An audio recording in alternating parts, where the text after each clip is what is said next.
Hi Lonnie, checking yours out. Okay, I think these are all good sketches. The the main suggestion I have is that with ink, everything is prominent. So if you're going to draw the details in the background, like that cute house and everything, I would take this into Photoshop and reduce the opacity of that stuff just a little bit because you want to focus. And as you can see, like the lines of the foot of the pizza guy are just as strong as the lines of the tomato guy, etc. So you really just want to figure out what is your focus point, and then everything else comes secondary. Does that make sense? Great drawing though. I like the wood texture. I might even bump up the opacity on that just a little bit.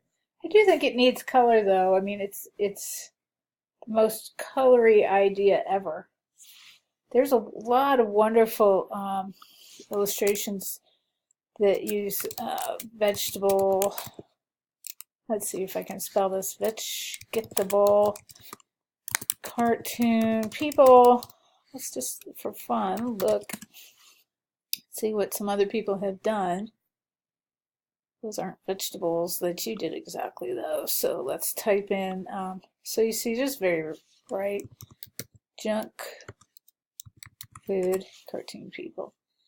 Okay, so so I don't know if you want to go really aggressive and then maybe make the background a little bit more organic. But I mean, you've got a million opportunities with this. It's a really funny idea that will just highlight your drawing style tremendously. Just you see how this one looks a little muddy because I used so many dark colors. Same with this one, like the cheese and the crust is all sort of the same. The crazy eyes pop, but all the detail they put into the pizza kind of gets lost a little. So just concentrate on contrast and bright colors. Let me know if you have any questions. Bye bye.